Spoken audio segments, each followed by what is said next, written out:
Yeah, you ever commit yourself to a book that just puts you to sleep? It's just not. It's not that the subject matter isn't interesting. It's just tedious and boring. Well, got one of those. Beyond the Grave.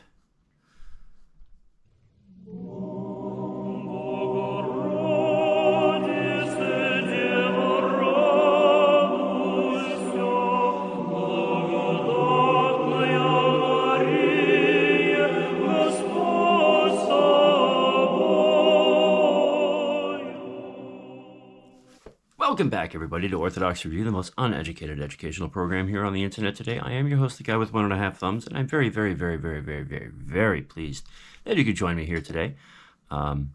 Hey, right out the gate, Patreons, channel members, tip bucket people, I thank God for you all the time. You are instruments of God's mercy. Don't you ever forget that.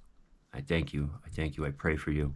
If you would like to help support the work we do here, check the links below. If you'd like a copy of this book, check the links below. I'm going to tell you right now, as of the recording of this, it's on sale for like $3, something like that, some stupid amount.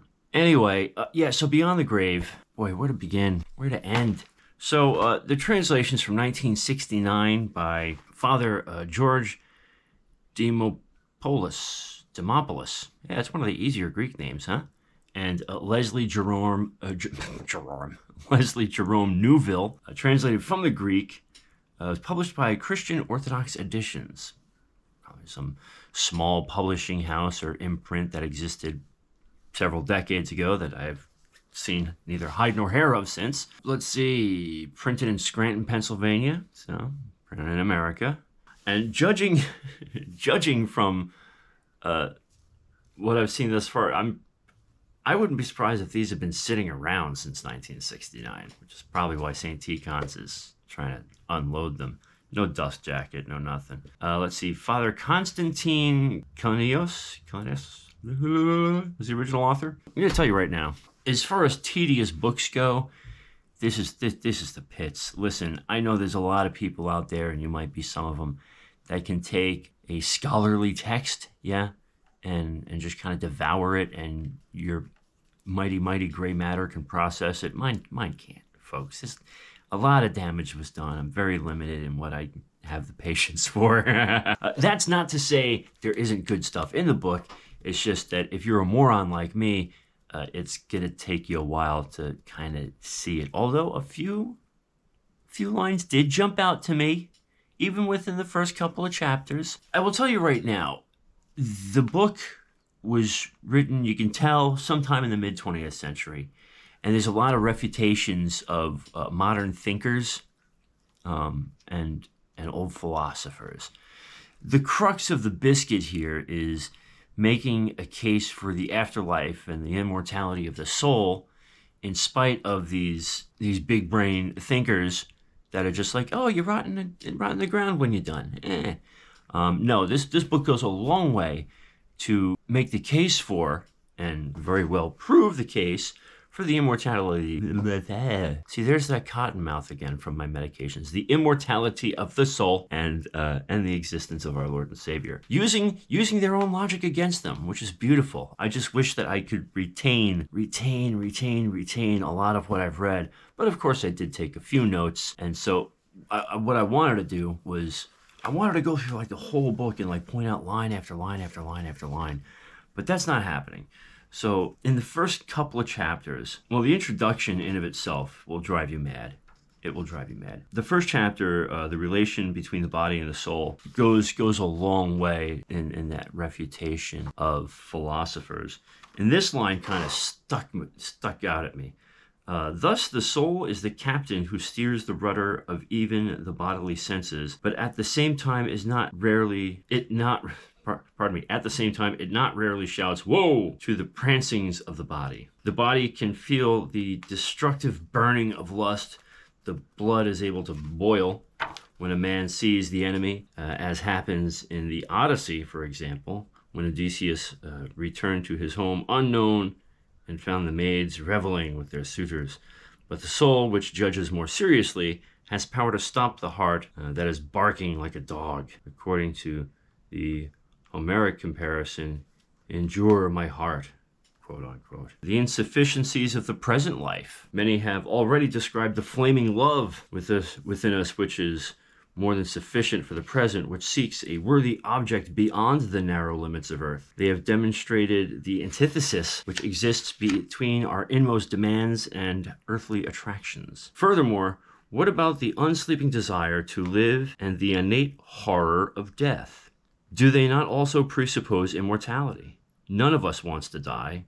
Nobody believes in nirvana. Even that Indian himself, as we shall see further on, in whose country that strange plant grew, by nirvana means everything else but entire annihilation. Spicy smackdown! Yeah, so the bond still remains after death. The bond of love remains after death. We love even though they're gone, and their love remains eternally in the kingdom. Pretty neat stuff. Love and death. Man is instinctively born toward love, but in this present, narrow, short, and easily changed life, this thirst is not satisfied. And there goes the HVAC, which means it's going to sound like crap. I took such a long pause to wait for the HVAC to turn off that the camera turned off. So back to it. So anyway, there's one section of this book that I actually really enjoy. And it's chapter 5. It's on psychic phenomena, and going through the list of societies in 19th century England and stuff that started to explore psychic phenomena and ghosts and whatever. Now, listen, much like Mr. J. Dyer, before I came to Orthodoxy, and still within Orthodoxy, I'm a huge fan of studying cryptids, the psychic realm, ghosts, hauntings, that sort of thing. Of course, I know now that a lot of this comes from the demons, but that's neither here nor there. I still find it to be a very fascinating subject, and so tickled when I came upon this chapter 5, and there's a couple of, I could read you the whole chapter, and this is the one chapter of the book where I was like, yeah, okay, I can read this. This is cool. It's right there in my wheelhouse. A couple of lines that go a long way to really show the author's contempt for these phenomena, and also throwing a decent amount of logic at it without, unfortunately, attributing anything to the demons, which leads me to believe that he was a much more secular priest than previously thought. Quote, at any rate, the multifarious works of the society interests us because it compels us to respect the soul. Its studies of ghosts, however, are especially relevant to our subject. Seriously, what should we think about ghosts? Do they really exist? Do the inhabitants of the worlds beyond again visit our planet after their departure?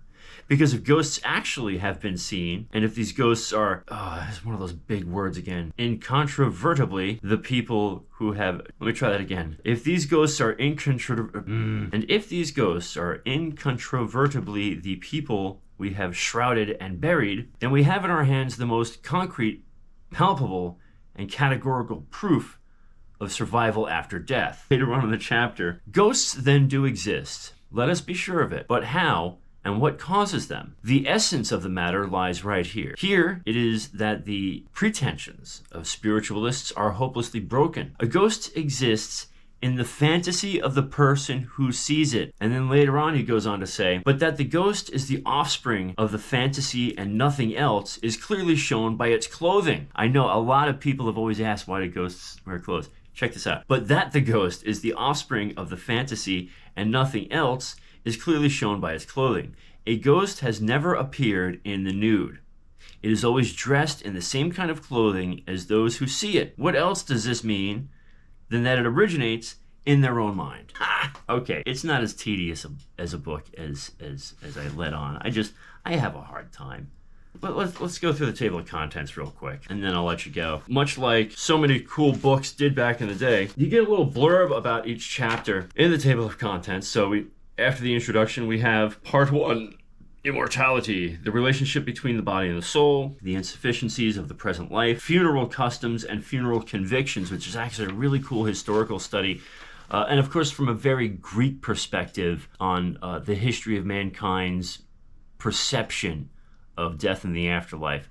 He draws a lot from like the Odyssey Yeah. The Greek before the grave. Now, this is kind of an extension of the last chapter because he is looking at this from a very Greek perspective, as Greeks are wont to do. So, drawing from the history of the Greek people specifically and their ideas of death. It says right here, drawing from Homer, Sophocles, Euripides, Pindar. Speaking of Pindar, side note, Pindar wine from Long Island, New York, premium Long Island wine.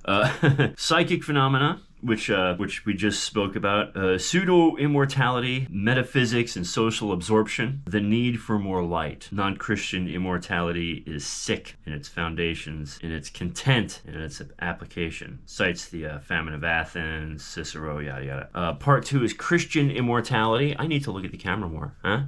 The outer gates of the heavenly kingdom, consummation of the age, the resurrection of the dead, the relationship of the living and the dead before the resurrection, conditions after the resurrection, twofold eternity, chapter 12, in the heavens. Not an easy book to get into or get through, but there are some seriously cool spots in here that I think anyone wanting to get a deeper understanding of a thinker's approach to Christian immortality would be wise to at least give this one a shot. The link will be below, and maybe we can clear St. Tikhon's out of all their copies. But anyway, if you have the wherewithal, this is, how many pages is this? 172 pages. It's not a long book, but it's dense. At any rate, so yeah, there it is. Beyond the Grave, okay, 1969, in English at least. It's Greek, it's good.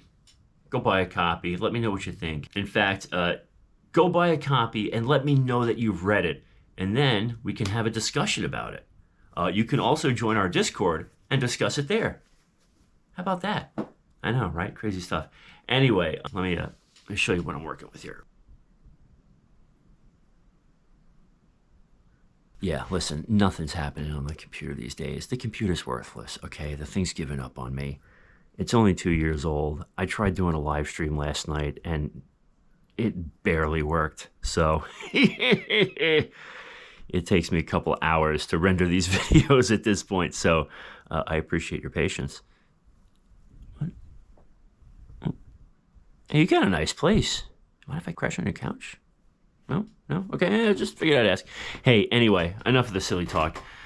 On behalf of Spooky Cat and myself, thank you again so much for stopping in, and your continued prayers are appreciated. We are praying for you day and night. And don't forget, as always, to go to church, say your prayers, and remember God. God bless you all. Love you.